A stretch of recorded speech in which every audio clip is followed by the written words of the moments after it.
नमस्कार, मैं हरनाथ सिंह देमा inter college कुराबली Mainpuri. आज क्लास 12 की भौतिक विज्ञान में एक अच्छा चैप्टर में लेके आया हूं जिसका नाम है ठोसों के यांत्रिक गुण। ठोसों के यांत्रिक गुणों में हम सबसे पहले चर्चा करेंगे प्रत्यास्थता, अप्रत्यास्थता, दृढ़ वस्तुएं। उसके बाद हम चर्चा करते हैं प्रतिबल, प्रतिबल के प्रकार, विकृति और विकृति के प्रकार। तो देखिए, सबसे पहले हम आते हैं प्रत्यास्थता होती क्या है। जब भी हम किसी वस्तु पर विरूपक बल लगाते हैं, विरूपक बल का मतलब बाहरी बल लगाया हमने, जैसे इस वस्तु पर हमने बाहरी बल लगाया, तो ये जो बाहरी बल होगा वो इसके आकार में, आयतन में या इसकी लंबाई में परिवर्तन करेगा और नहीं भी कर सकता है। अगर नहीं करता है, हमने कोई बल लगाया और परिवर्तन नहीं हुआ, तो ऐसी वस्तुओं को तो हम कहेंगे दृढ़ वस्तुएं।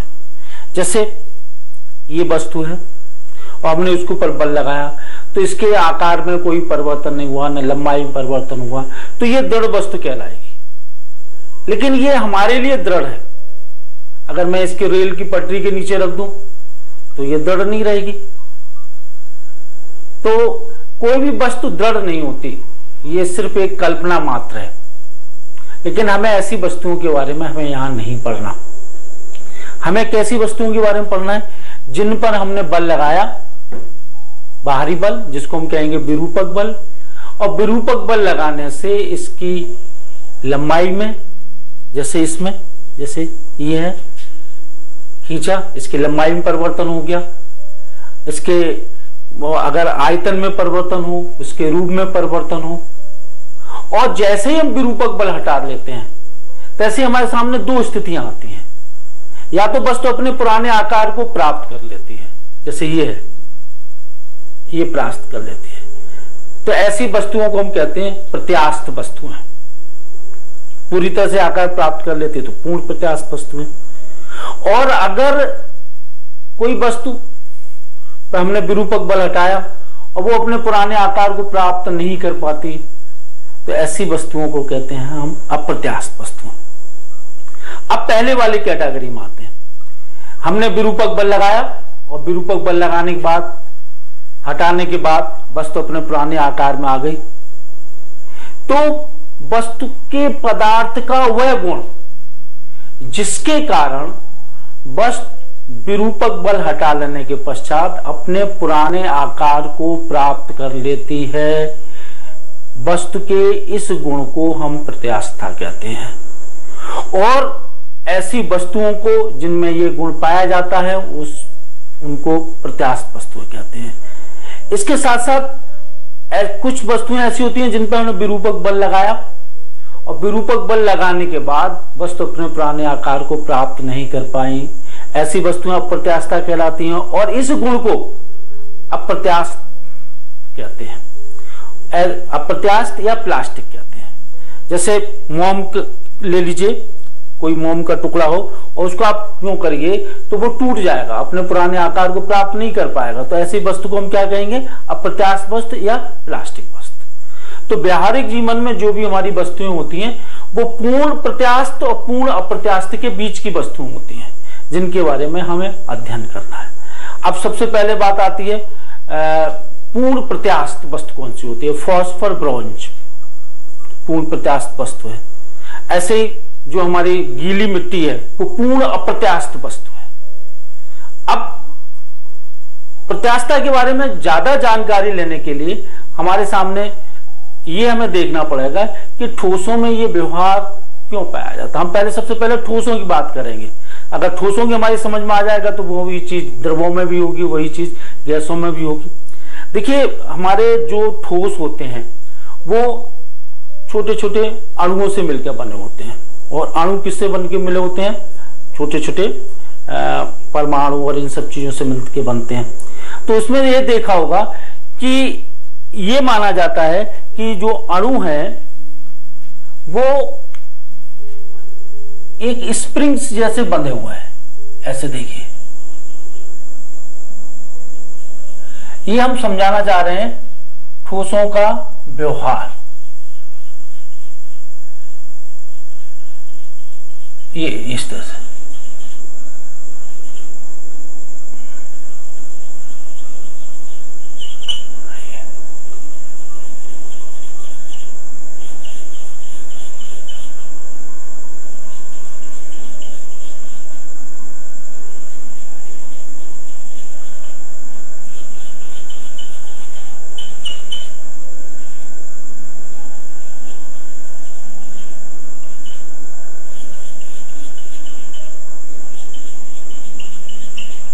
ये अणु,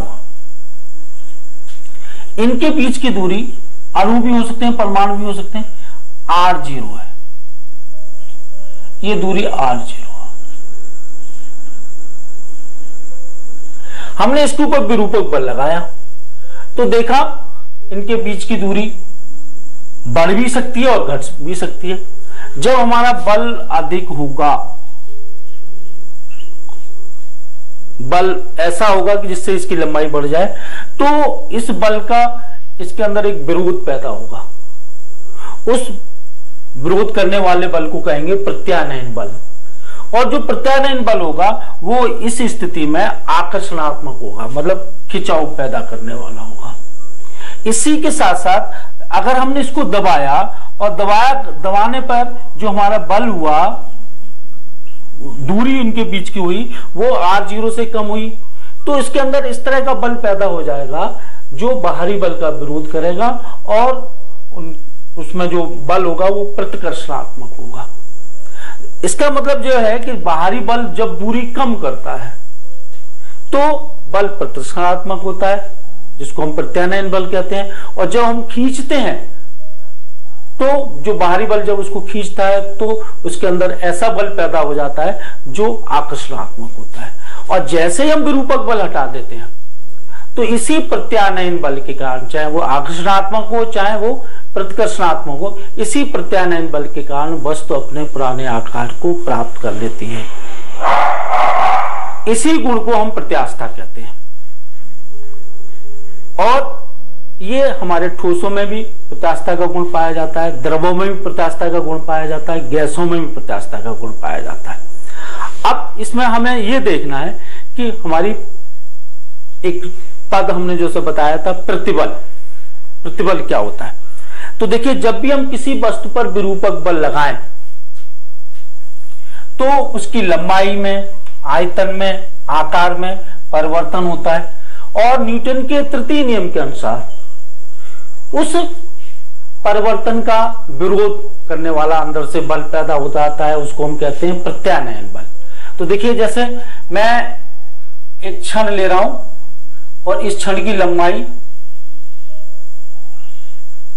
L है,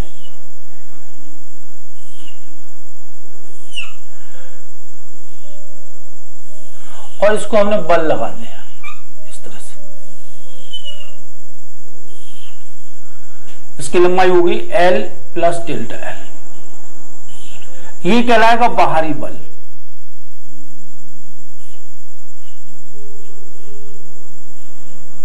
इसको हम कहेंगे विरूपक बल।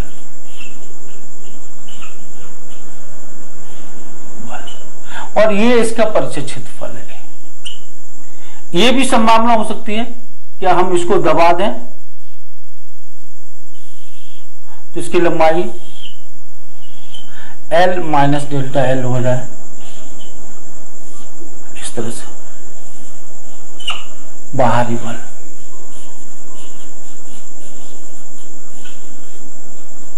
और इसका विरोध करने वाला इसमें पैदा हो जाएगा, इसको हम कहेंगे प्रत्यानयन बल। यहां पे प्रत्यानयन बल नहीं लगेगा, क्यों? बाहरी बल नहीं लग रहा तो प्रत्यानयन बल। यहां पे प्रत्यानयन बल इस तरफ होगा,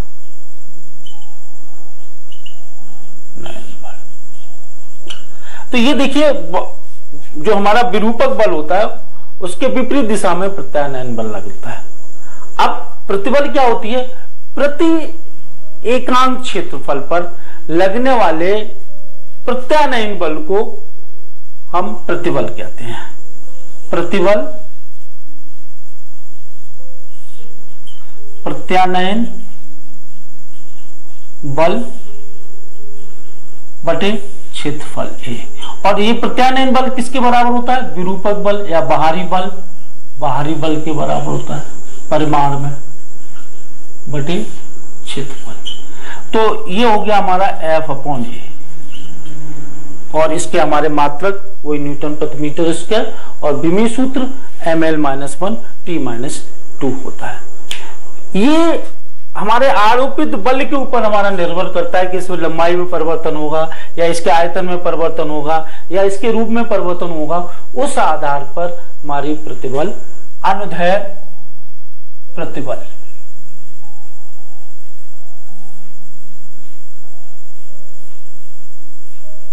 नंबर 2 होती है अविलंब प्रतिबल।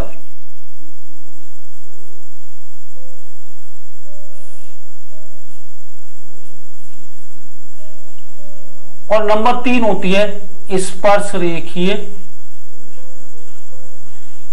प्रतिबल।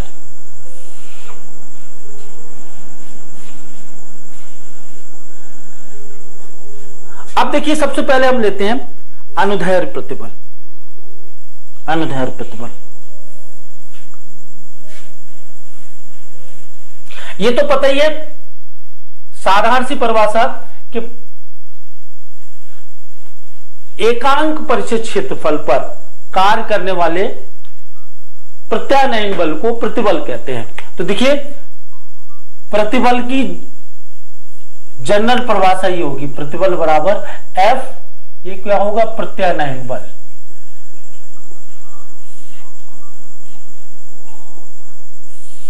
क्षेत्रफल A, क्षेत्रफल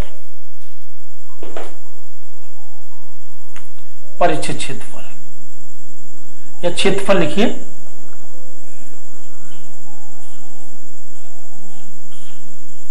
क्षेत्रफल। इसका जो मात्रक होगा वो न्यूटन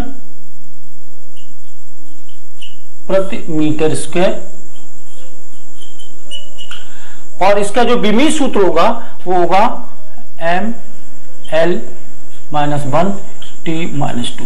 ये विमीय सूत्र होगा इसका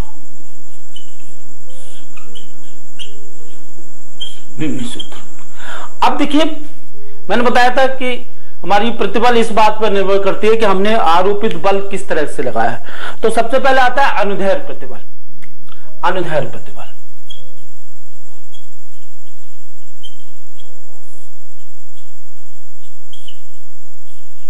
अनुदैर्ध्य प्रतिबल हमने विरूपक बल लगाया, जैसे ये सिरा है,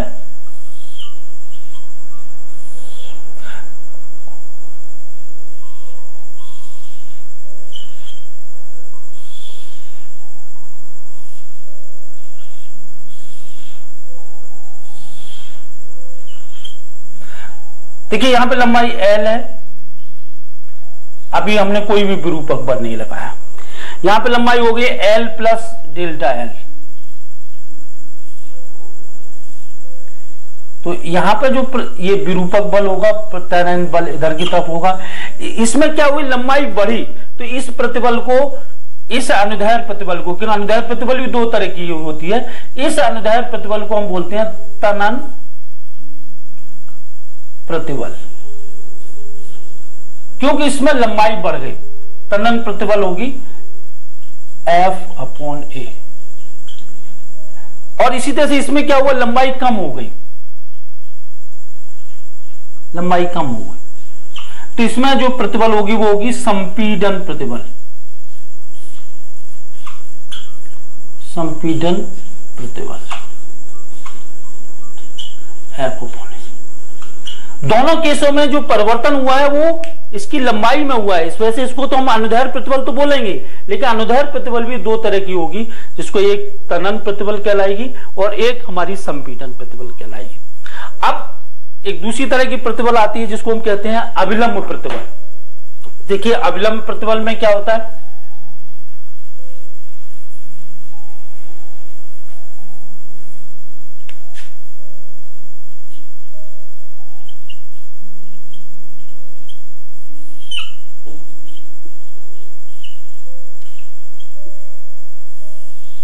इसमें देखिए, जैसे ये कोई गोलाकार वस्तु है, इसका आयतन, प्रारंभिक आयतन V है। हमने विरूपक बल लगाया,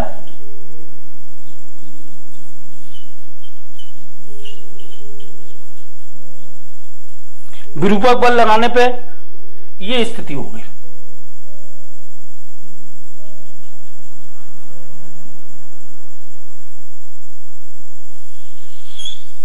इसका आयतन कम हो गया, आयतन कम हो गया। तो आरोपित सभी दिशाओं में इसमें परिवर्तन जो होगा वो किस में होगा? आयतन में होगा। आयतन, आकृति में नहीं होगा, आयतन में जो परिवर्तन होगा इस तरह से। तो जो अविलंब इस जो बल लगेगा, अविलंब प्रतिबल होगी, होगा तो F/A। अब देखिए जो बाहरी बल होगा प्रति एकांक क्षेत्रफल पर लगेगा उसको हम कहेंगे दाब, लेकिन जो वस्तु इसका विरोध करेगी, ये जो प्रतिबल लगेगा इसको हम कहेंगे अविलंब प्रतिबल। अब इसी तरह से आती है हमारी स्पर्श रेखीय प्रतिबल।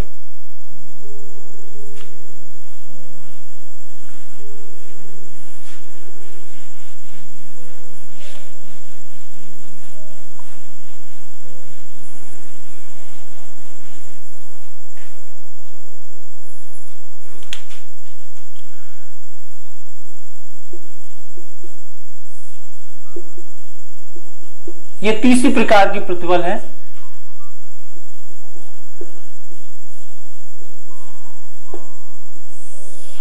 इसमें क्या होगा, जैसे हमने ये एक घनादार वस्तु ली है,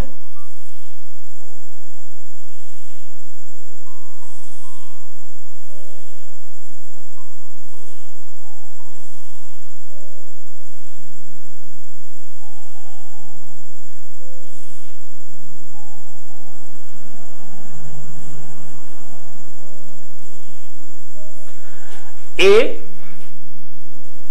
B, C, D, E, F, G, H। इसमें यह सिरा स्थिर रहेगा और जब हम इसके ऊपर बल लगाएंगे, बाहरी बल,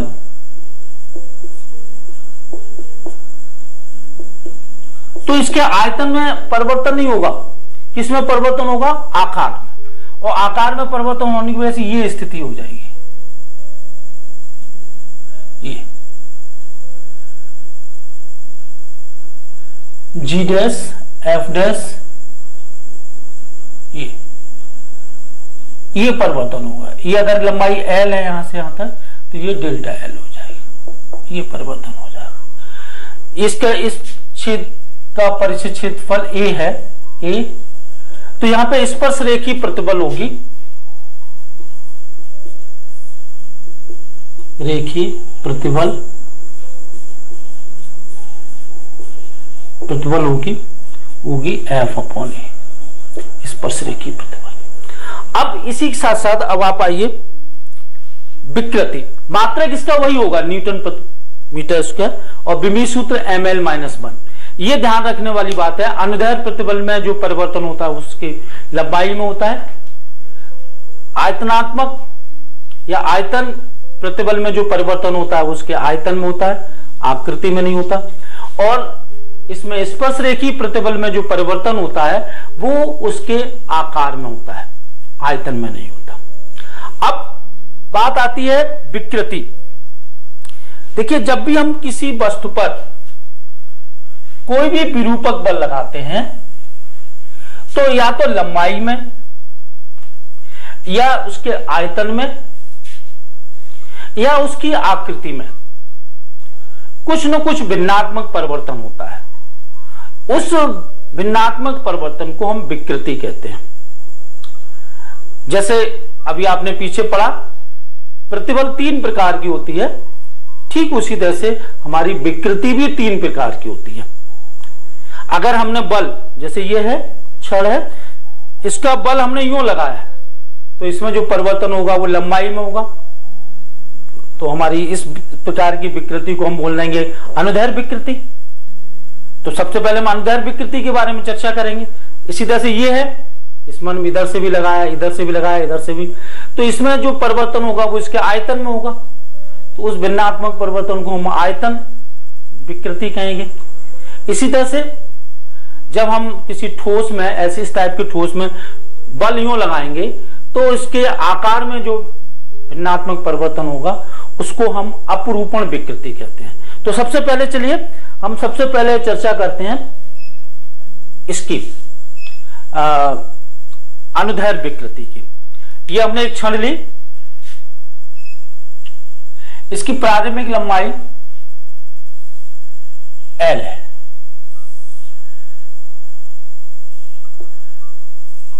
और इसके ऊपर हमने बल लगाया जिससे इसकी लंबाई L प्लस डेल्टा L होगी।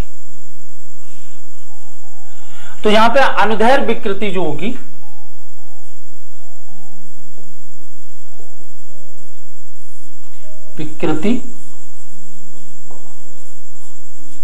होगी लंबाई में परिवर्तन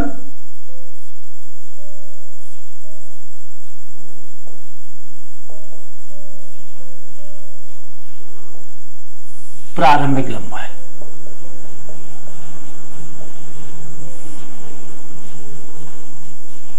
तो ये हो जाएगी डेल्टा L अपॉन L। ये भी दो तरह की होती है, एक तो अगर लंबाई है तो तनन विकृति हो जाएगी, अगर लंबाई कम हो रही है तो हमारी संपीडन विकृति हो जाएगी।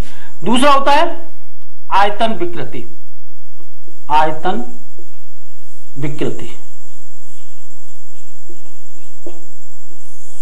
इसमें क्या होता है, जैसे ये कोई वस्तु है गोलाकार, इसका आयतन V है, हमने जैसे ही बल लगाया इसका आयतन V ना होकर के B माइनस डेल्टा V हो गया B।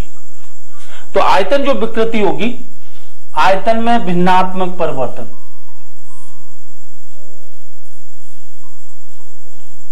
विकृति होगी, वो होगी डेल्टा V अपॉन B। इसको हम माइनस भी लिख लेते हैं, माइनस चिन्ह ये शो करता है कि इसका आयतन कम हो रहा है, तो इसको हम बोलते हैं आयतन विकृति। देखिए यहाँ पे लंबाई बटे लंबाई है, यहाँ आयतन बटे आयतन है, तो इस वजह से इनके मात्र कुछ नहीं होता, विमी सूत्र कुछ भी नहीं होता। इसी तरह से अब आता है दृढ़ता या अपरूपण विकृति। अपरूपण विकृति,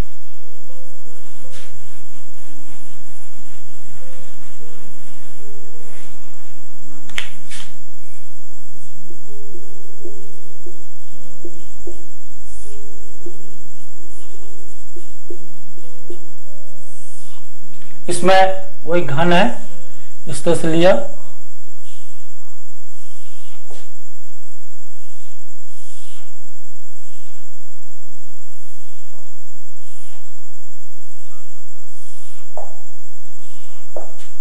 इधर से हमने बल लगाया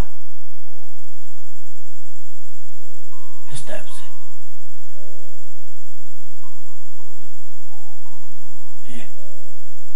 तो इधर से हमने जब बल लगाएंगे तो ये L होगा, यहां से यहां तक लंबाई, ये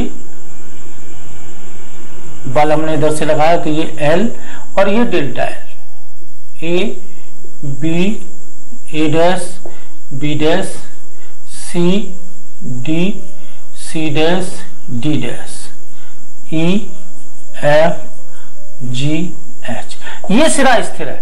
तो इसमें जो अपरूपण विकृति होगी, विकृति वो होगी डेल्टा L अपॉन L, और ये इसको tan थीटा के बराबर भी लिख सकते हैं और इसको हम थीटा भी लिख सकते हैं। तो ये हमने तीन तरह की विकृति बता दी। अब देखिए अभी तक जो हमने सूत्र पढ़े, एक सूत्र पढ़ा था हमने प्रतिबल के लिए, प्रतिबल बराबर F अपॉन A, और एक विकृति के लिए एक सूत्र पढ़ा था हमने डेल्टा L अपॉन L, एक पढ़ा था सूत्र हमने डेल्टा V अपॉन B, और एक सूत्र पढ़ा था डेल्टा एल अपॉन एल बराबर tan थीटा। तो इन पे हम कुछ क्वेश्चंस कर लेते हैं। जैसे मान लीजिए कोई छड़ है, उसके ऊपर बल लगाया जाता है। ये छड़ है, इसकी प्रारंभिक लंबाई दी हुई है,